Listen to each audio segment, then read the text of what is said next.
Hi, ಎಲ್ಲರಿಗೂ ಕಥಾಕಣಜ YouTube ಚಾನಲ್ಗೆ ಆತ್ಮೀಯವಾದ ಸ್ವಾಗತ. ಇವತ್ತು ನಾನು ಒಲವಿನ ಅಭಿಸಾರಿಕೆ ಕಥೆಯ 13ನೇ ಎಪಿಸೋಡ್ನ ಜೊತೆ ನಿಮ್ಮ ಮುಂದೆ ಬಂದಿದ್ದೇನೆ. ದಯವಿಟ್ಟು ಈ ಕಥೆ ನಿಮಗೆ ಇಷ್ಟ ಆಗ್ತಿದ್ದಲ್ಲಿ ನಮ್ಮ ಚಾನಲ್ನ ಸಬ್ಸ್ಕ್ರೈಬ್ ಮಾಡಿ, ಹಾಗೆ ನಿಮ್ಮ ಫ್ಯಾಮಿಲಿ ಫ್ರೆಂಡ್ಸ್ ಜೊತೆ ಕೂಡ ಶೇರ್ ಮಾಡಿಕೊಳ್ಳಿ, ಪ್ರೋತ್ಸಾಹಿಸಿ.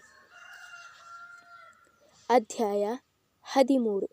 ಸಾವಿರಾರು ಮಕ್ಕಳಿಗೆ ಪಾಠ ಮಾಡುತ್ತಾ ಅವರ ತಪ್ಪನ್ನು ತಿದ್ದಿ ತೀಡಿ ಸರಿದಾರಿಗೆ ತರುತ್ತಿದ್ದವಳ ಮನೆಯಲ್ಲಿ ಹುಳುಕು ಇದೆ ಅನ್ನುವುದು ಅವಳಿಗೆ ತಿಳಿಯಲೇ ಇಲ್ಲ. ನಾಭಿಯಾಳದಿಂದ ಹೊರಟ ದುಃಖ ಅವಳ ಗಂಟಲುಬ್ಬುವಂತೆ ಮಾಡಿತು. ತಂಗಿಯನ್ನೇ ಸುಟ್ಟು ಬಿಡುವಂತೆ ನೋಡಿದಳು ಸಮೃದ್ಧಿ. ಅಕ್ಕನ ಕಣ್ಣಲ್ಲಿ ಕಣ್ಣಿಡಲು ಸಾಧ್ಯವಾಗದೆ ತಲೆ ತಗ್ಗಿಸಿಬಿಟ್ಟಳು ಸಮಷ್ಟಿ.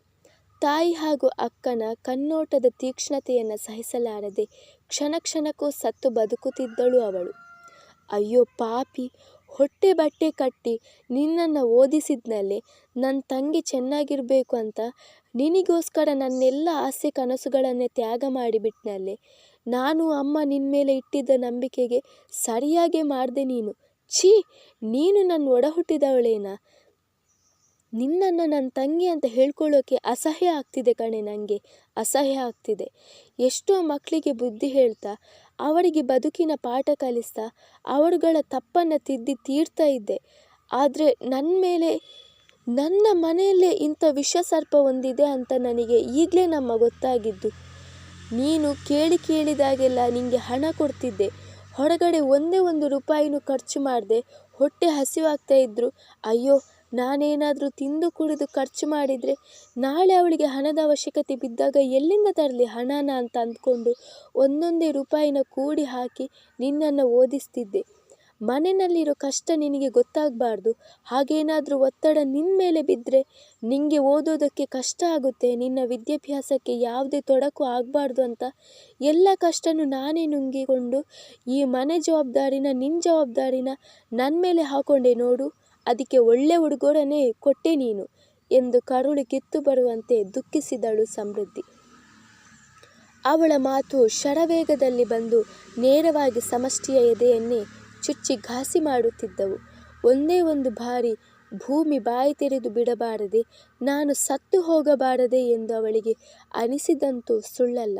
ಬೊಗಳೇ ಬೊಗಳು, ನಿನ್ನ ತಲೆನ ಕೆಡಿಸಿ ನಿನ್ನನ್ನು ಈ ಸ್ಥಿತಿಗೆ ತಂದು ನಿಲ್ಲಿಸಿದ ಆ ಯೋಗ್ಯ ಯಾರು ಅಂತ ಬೊಗಳು, ಇಲ್ಲ ಅಂದರೆ ಇಲ್ಲೇ ನಿನ್ನನ್ನು ಕೊಂದು ಹಾಕಿ ಬಿಡ್ತೀನಿ ಎಂದವಳ ಕೋಪ ಜ್ವಾಲಾಮುಖಿಯಂತೆ ಭುಗಿಲೆದ್ದರೆ ತತ್ತರಿಸಿ ಹೋದಳು ಸಮಷ್ಟಿ. ಮಾತಾಡೆ ಚಾಂಡಾಲಿ, ಮಾತಾಡು, ನಾಲ್ಗೆ ಬಿದ್ದೋಗಿರೋರ ಥರ ಯಾಕೆ ನಿಂತಿದ್ದೀಯಾ ಎಂದು ಎದೆ ಬಡಿದುಕೊಂಡು ನುಡಿದರು ಹೇಮ. ಅಮ್ಮ, ನಿಂಗೆ ದಮ್ಮಯ್ಯ ಅಂತೀನಮ್ಮ, ದಯವಿಟ್ಟು ಹಾಗೆಲ್ಲ ಹೇಳಬೇಡ ಅಕ್ಕ, ಪ್ಲೀಸ್ ಕಣೆ, ಹಾಗೆಲ್ಲ ನೋಡಬೇಡ, ನನಗೆ ತುಂಬ ಭಯ ಆಗುತ್ತೆ ಎಂದು ಬಿಕ್ಕಳಿಸಿದವಳು. ಅದು ವಿಕ್ರಮ್ ದೇವಸ್ಯ ಅಂತ, ನನ್ನ ಸೀನಿಯರ್, VVR ಫುಡ್ ಪ್ರೊಡಕ್ಷನ್ ಮಾಡೋ ಕಂಪನಿ ಓನರ್ ವಿಕ್ರಮ್ ದೇವಸ್ಯ ಅವರ ತಮ್ಮ ಎಂದಳು ಅಂಜುತ್ತಲೇ. ವಿಕ್ರಮ್ ದೇವಸ್ಯ ಎಂಬ ಹೆಸರು ಕೇಳುತ್ತಿದ್ದ ಹಾಗೆ ಸಮೃದ್ಧಿಯ ಕರ್ಣಗಳು ನೆಟ್ಟಗಾದವು. ಅವಳ ಮುಷ್ಟಿ ಬಿಗಿಯಿತು. ಅಣ್ಣನಿಗೆ ಅಮಾಯಕ ಜನರ ಜೀವನದ ಜೊತೆ ಆಟ ಆಡಿ ಹಣ ಮಾಡೋ ಹುಚ್ಚು, ತಮ್ಮನಿಗೆ ಬಡವರ ಮನೆ ಹೆಣ್ಮಕ್ಳ ತಲೆ ಕೆಡಿಸಿ ಅವರ ಜೀವನ ಹಾಳು ಮಾಡೋ ಹುಚ್ಚು. ಒಟ್ಟಿನಲ್ಲಿ ಅಣ್ಣ ತಮ್ಮಂದಿರು ಇಬ್ಬರು ಕೂಡ ಒಂದೇ ನಾಣ್ಯದ ಎರಡು ಮುಖಗಳು ಎಂದು ಉಸುರಿದವಳು. ಎಲ್ಲಿದ್ದಾನೆ ಅವನು, ಈಗೆಲ್ಲಿ ಸಿಗ್ತಾನೆ ಎಂದು ಕೇಳಿದಳು. ಅವನು ದೊಡ್ಡ ಮೋಸಗಾರ ಅಕ್ಕ, ನನಗೆ ಮೋಸ ಮಾಡಿ ಇನ್ನೊಂದು ಹುಡುಗಿ ಜೊತೆ ಮದುವೆ ಮಾಡ್ಕೊಳ್ಳೋಕೆ ಹೊರಟಿದ್ದಾನೆ. ಇವತ್ತು ಅವನಿಗೆ ಅವನ ಮನೆಯವರು ಗೊತ್ತು ಮಾಡಿರೋ ಹುಡುಗಿ ಜೊತೆ ಮದುವೆ ಎಂದಳು ಸಮಷ್ಟಿ ಬಿಕ್ಕಳಿಸುತ್ತ. ಅವಳ ಬಾಯಿಂದ ಬಂದ ಮಾತು ಕೇಳಿ ಅಕ್ಕ ತಾಯಿ ಇಬ್ಬರು ಹೈರಾಣಾದರು. ಏನೇ ಬೊಗಳ್ತಾ ಇದ್ದೀಯಾ, ಈ ವಿಷಯನ ಮೊದಲೇ ಹೇಳೋದಕ್ಕೆ ಏನಾಗಿತ್ತೆ ನಿಂಗೆ ಎಂದು ಮಗಳ ಕಪಾಳಕ್ಕೆ ಇನ್ನೊಂದೆರಡು ಏಟು ಬಿಗಿದವರು. ಅಯ್ಯೋ ದೇವ್ರೆ, ಯಾಕಪ್ಪ ನಮಗಿಂತ ಶಿಕ್ಷೆ? ನಾವೇನು ಮಾಡಬಾರ್ದು ಮಾಡಿದ್ವಿ ಅಂತ ನಮ್ಮ ಹೊಟ್ಟೆನ ಈ ರೀತಿ ಉರಿಸ್ತಾ ಇದ್ದೀಯ? ನಾಳೆ ಈ ಸಮಾಜದಲ್ಲಿ ನಾನು ಹೇಗೆ ತಲೆ ಎತ್ತಿ ಓಡಾಡಲಿ? ಅಕ್ಕಪಕ್ಕದವರ ದೃಷ್ಟಿನ ಹೇಗೆ ಎದುರಿಸಲಿ ಎಂದು ರೋಧಿಸಿದ ಹೇಮರವರು. ಹೇ ಸಮೃದ್ಧಿ, ಏನೇ ಇದೆಲ್ಲ, ಈಗೇನೇ ಮಾಡೋದು ನಾವು? ಈ ಹಾಳಾದವಳಿಂದ ಇನ್ನೂ ಏನೇನು ಅನುಭವಿಸಬೇಕು ಎಂದು ಗೋಳಾಡಿದರು. ಸಮೃದ್ಧಿಗೂ ಅವಳ ಮಾತು ಕೇಳಿ ಆಕಾಶವೇ ತಲೆ ಮೇಲೆ ಕಳಚಿ ಬಿದ್ದ ಹಾಗಾಗಿತ್ತು. ತಂಗಿಯ ಭವಿಷ್ಯದ ಬಗ್ಗೆ ಯೋಚಿಸಿದವಳ ಎದೆ ಕಂಪಿಸಿತು. ಏನು, ಮದುವೆನಾ? ಒಂದು ಹುಡುಗಿ ಜೀವನನ ಹಾಳು ಮಾಡಿ ಇನ್ನೊಂದು ಹುಡುಗಿ ಜೀವನನ ಹಾಳು ಮಾಡೋಕೆ ಹೊರಟಿರೋ ಅವನಂಥ ಪಾಪಿಗೆ ಇವತ್ತು ನಾನು ಸರಿಯಾದ ಪಾಠನ ಕಲಿಸ್ತೀನಿ.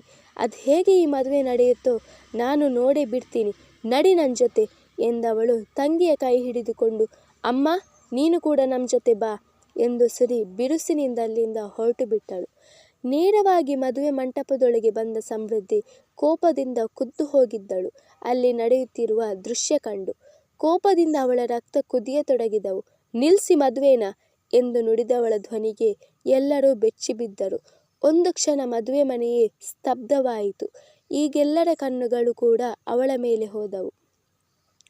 ಅವಳನ್ನು ಕಂಡ ವಿಕ್ರಮ್ಗೆ ಆಶ್ಚರ್ಯ ಆಗಿತ್ತು. ಇವಳೇನು ಮಾಡ್ತಿದ್ದಾಳೆ ಇಲ್ಲಿ ಎಂದು ತನ್ನಲ್ಲೇ ಕೇಳಿಕೊಂಡನು. ಯಾರಮ್ಮ ನೀನು? ಮದುವೆನ ಯಾಕಮ್ಮ ನಿಲ್ಲಿಸಿದೆ ಎಂದು ಮಂಟಪದಿಂದ ಇಳಿದು ಬಂದ ಅನ್ನಪೂರ್ಣರವರು ಆತಂಕದಿಂದ ಕೇಳಿದರು. ಯಾಕಂದರೆ ಅವನ ಕೈಯಿಂದ ತಾಳಿ ಕಟ್ಟಿಸಿಕೊಳ್ಬೇಕಾದ ಹುಡುಗಿ ಅವಳಲ್ಲ, ಅವನ ಕೈ ಹಿಡಿಬೇಕಾದ ಹುಡುಗಿ ಇಲ್ಲಿದ್ದಾಳೆ ಎಂದ ಸಮೃದ್ಧಿ. ಸಮ್ಮು ಎಂದು ಕರೆದರೆ ಸಭಾ ಸದಸ್ಯರ ಮುಂದೆ ಹಾಜರಾದಳು ಸಮಷ್ಟಿ. ಅವಳನ್ನು ಕಂಡು ವಿಕ್ರಾಂತ್ನ ಜಂಘಾಬಲವೇ ಹುದುಗಿ ಹೋಗಿತ್ತು. ಏನಮ್ಮ ಹೇಳ್ತಾ ಇದ್ದೀಯ ನೀನು? ನನ್ನ ಮಗನನ್ನು ಕೈ ಹಿಡಿಬೇಕಾಗಿರೋ ಹುಡುಗಿ ಮದುವೆ ಮಂಟಪದಲ್ಲಿ ನನ್ನ ಮಗನ ಪಕ್ಕ ಹಸಿ ಮನೆಯಲ್ಲಿ ಕೂತಿದ್ದಾಳೆ. ನೀನು ಇದ್ದಕ್ಕಿದ್ದ ಹಾಗೆ ಬಂದು ಈ ಹುಡುಗಿನ ತೋರಿಸಿ ಇವಳು ನಿಮ್ಮ ಮಗನ ಕೈ ಹಿಡಿಯೋಳಂದರೆ ನಾವು ಏನಂತ ಅಂದ್ಕೋಬೇಕು ಎಂದು ಆತಂಕದಿಂದ ಕೇಳಿದ ಪುಷ್ಪಾರವರಿಗೆ, ಓಹೋ ನೀವೇನಾ ಹುಡುಗನ ತಾಯಿ? ಹಾಗಾದರೆ ನೀವು ಇವಳನ್ನು ಸೊಸೆ ಅಂತ ಅಂದ್ಕೊಳ್ಳಿ. ಹಸಿ ಮನೆ ಏರಿದ ಪ್ರತಿಯೊಂದು ಹುಡುಗಿನೂ ಮದುವೆ ಆಗಲೇಬೇಕು ಅಂತ ನಿಯಮ ಏನು ಇಲ್ವಲ್ಲ ಆಂಟಿ? ಅದೆಷ್ಟೋ ಮದುವೆಗಳು ಮದುವೆ ಮಂಟಪದಲ್ಲಿ ಮುರಿದು ಹೋದ ನಿದರ್ಶನ ಇದೆ ಎಂದಳು ಖಾರವಾಗಿ. ಏನಮ್ಮ ಬಿಡ್ತು ಅನ್ನು, ಶುಭ ಕಾರ್ಯದಲ್ಲಿ ಯಾರಾದರೂ ಈ ಥರ ಅಪಶಕುನ ಮಾತಾಡ್ತಾರಾ? ನೀನಿಲ್ಲಿಗೆ ಬಂದ ಉದ್ದೇಶ ಏನು ಅಂತಾದರೂ ಹೇಳು ಎಂದು ದುಂಬಾಲು ಬಿದ್ದರು ಅನ್ನಪೂರ್ಣರವರು. ನೋಡಿ, ನಿಮ್ಮನೆ ಮಗನಿಂದ ಈ ಹುಡುಗಿಗೆ ಅನ್ಯಾಯ ಆಗಿದೆ. ಇವಳನ್ನು ಪ್ರೀತಿಸಿ ಇವಳನ್ನೇ ಮದುವೆ ಆಗ್ತೀನಿ ಅಂತ ಇವಳ ಜೊತೆ ಸಂಬಂಧ ಬೆಳೆಸಿ ಈಗ ನಿಮ್ಮನೆ ಮಗ ಈ ಹುಡುಗಿಗೆ ಮೋಸ ಮಾಡಿ ಇನ್ನೊಂದು ಹುಡುಗಿನ ಮದುವೆ ಆಗೋಕೆ ನೋಡ್ತಾ ಇದ್ದಾನೆ. ಅದಕ್ಕೆ ಈ ಹುಡುಗಿ ಪರವಾಗಿ ನಾನು ನ್ಯಾಯ ಕೇಳೋಕೆ ಬಂದಿದ್ದೀನಿ. ಯಾಕಂದರೆ ನಾನು ಇವಳ ಅಕ್ಕ ಎಂದಳು ಸಮೃದ್ಧಿ. ಅವಳ ಮಾತು ಕೇಳಿ ಇಡೀ ಮದುವೆ ಮಂಟಪವೇ ನಿಶ್ಶಬ್ದವಾಗಿತ್ತು. ವಿಕ್ರಾಂತ್ನ ಮೈಯಿಂದ ಬೆವರು ಕಿತ್ತುಕೊಂಡು ಬಂದಿತ್ತು. ಅಂತಹ ತಂಪು ವಾತಾವರಣದಲ್ಲೂ ತಲೆ ತಗ್ಗಿಸಿ ನಿಂತು ಬಿಟ್ಟನು. ಅನ್ನಪೂರ್ಣ ಪುಷ್ಪ ವಿಕ್ರಮ್ಗೆ ಬಹಳ ಆಘಾತವಾಗಿತ್ತು. ಸಂಭ್ರಮದ ಕಾರ್ಯಕ್ರಮದ ನಡುವೆ ಬಡಸಿಡಿಲೊಂದು ಅಪ್ಪಳಿಸಿ ಬಡಿದ ಹಾಗಾಗಿತ್ತು. ಅಂದು ತನ್ನ ಮೇಲೆ ಸುಳ್ಳು ಆರೋಪ ಹೊರಿಸಿದಳು, ಇಂದು ತನ್ನ ತಮ್ಮನ ಮೇಲೆ ಸುಳ್ಳು ಅಪವಾದ ಹೊರಿಸುತ್ತಿದ್ದಾಳೆ. ಅವನಿಂದ ಸಹಿಸಲಾಗಲಿಲ್ಲ. ಆದರೆ ದೊಡ್ಡವರ ಮಾತುಕತೆಯ ನಡುವೆ ತಲೆ ಹಾಕುವುದು ಬೇಡ ಎಂದುಕೊಂಡು ಬರುತ್ತಿದ್ದ ಕೋಪವನ್ನು ತಡೆದು ಹಿಡಿದು ನಿಂತು ಬಿಟ್ಟನು. ಏನಮ್ಮ ಹೇಳ್ತಾ ಇದ್ದೀಯ ನೀನು? ನಾಲ್ಗೆ ಮೇಲೆ ಹಿಡಿತಾ ಇರಲಿ, ನಮ್ಮನೆ ಮಗ ಅಂತವನಲ್ಲ ಎಂದರು ಆತಂಕದಿಂದ ಅನ್ನಪೂರ್ಣ. ಎಲ್ಲರೂ ಹಾಗೆ ಹೇಳೋದು ಅಜ್ಜಿ, ನಮ್ಮನೆ ಮಗ ಅಂತವನು ಅಲ್ಲ ಅಂತ. ಯಾರು ಅವರವರ ಮನೆ ಮಕ್ಕಳನ್ನು ಕೆಟ್ಟವರು ಅಂತ ಹೇಳಲ್ಲ ಎಂದಳು ಸಮೃದ್ಧಿ ತನ್ನಗೆಯೇ. ಆದರೆ ಅವಳ ಒಡಲಲ್ಲಿ ಜ್ವಾಲಾಮುಖಿಯೇ ಎದ್ದಿದೆ.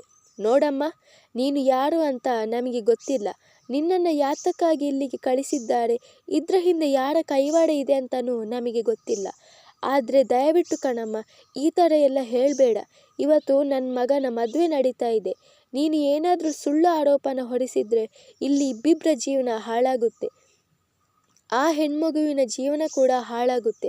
ದಯವಿಟ್ಟು ಅರ್ಥ ಮಾಡ್ಕೊಳ್ಳಮ್ಮ ಎಂದು ಕಣ್ಣೀರು ಹಾಕುತ್ತಾ ಕೈ ಮುಗಿದು ನುಡಿದರು ಪುಷ್ಪ. ತಾಯಿಯ ಕಣ್ಣೀರು ಕಂಡು ಸುಮ್ಮನಿರಲು ವಿಕ್ರಮ್ನಿಂದ ಸಾಧ್ಯವೇ ಆಗಲಿಲ್ಲ. ತಾಯಿಯ ಮೇಲೆ ಎಷ್ಟೇ ಕೋಪವಿರಬಹುದು, ಆದರೆ ತಾಯಿಯ ಮೇಲಿನ ಪ್ರೀತಿ ಇನ್ನೂ ಹಾಗೇ ಇದೆ. ಕೋಪದಿಂದ ಮುಷ್ಟಿ ಬಿಗಿದನು. ಅಮ್ಮ, ಆ ಹುಡುಗಿ ಜೀವನ ಹಾಳಾಗೋದು ಬೇಡ ಅಂತಾನೆ ನಾನಿಲ್ಲಿ ಬಂದಿರೋದು. ನಿಮ್ಮ ನೋವು ನನಗೂ ಅರ್ಥ ಆಗುತ್ತಮ್ಮ. ಆದರೆ ನಾನು ಹಣದ ಆಸೆಗೋಸ್ಕರ ಇಲ್ಲಿಗೆ ಬಂದು ಸುಳ್ಳು ಅಪವಾದ ಹೊರಿಸ್ತಾ ಇಲ್ಲ. ಇನ್ನೊಬ್ಬರ ಜೀವನ ಹಾಳು ಮಾಡುವಂಥ ನೀಚ ಮನಸ್ಥಿತಿನೂ ನನ್ನದಲ್ಲ. ನಾನು ಹೇಳ್ತಾ ಇರೋದು ಸತ್ಯನೇ.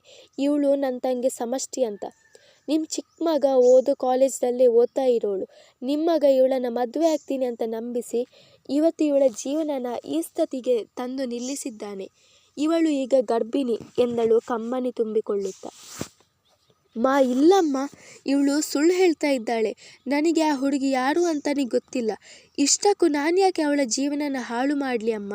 ನಿಮಗೂ ಅನಿಸುತ್ತಾ ನಿಮ್ಮ ಮಗ ಆ ತರಹದ ಕೆಟ್ಟ ಕೆಲಸಕ್ಕೆ ಕೈ ಹಾಕ್ತಾನೆ ಅಂತ ಎಂದನು ಭಂಡ ಧೈರ್ಯದಿಂದ ವಿಕ್ರಾಂತ್. ಆದರೆ ಅವರ ಕಣ್ಣಲ್ಲಿ ಭಯ ಸಮೃದ್ಧಿಗೆ ಕಾಣಿಸುತ್ತಿತ್ತು. ಏನು ಹೇಳಿದೆ ನೀನು? ಇವಳು ಯಾರು ಅಂತಾನೆ ನಿನಗೆ ಗೊತ್ತಿಲ್ವಾ? ಅವಳ ಜೊತೆ ಊರೂರು ಸುತ್ತುವಾಗ ಯಾರು ಅಂತ ಗೊತ್ತಿತ್ತಾ? ಸತ್ಯ ನಿನ್ನ ಕಣ್ಮುಂದೇನೇ ಇದೆ. ಆದರೂ ಸುಳ್ಳು ಹೇಳೋ ನಿನ್ನ ಭಂಡ ಧೈರ್ಯನ ಮೆಚ್ಚಲೇಬೇಕು ಎಂದಳು ಕೋಪದಿಂದ ಸಮೃದ್ಧಿ. ಈ ಎಲ್ಲ ಮಾತುಕತೆಯನ್ನು ಆಲಿಸುತ್ತಾ ನಿಂತಿದ್ದವನ ತಾಳ್ಮೆಯ ಕಟ್ಟೆ ಒಡೆದಿತ್ತು. ಮುಂದುವರಿಯುವುದು.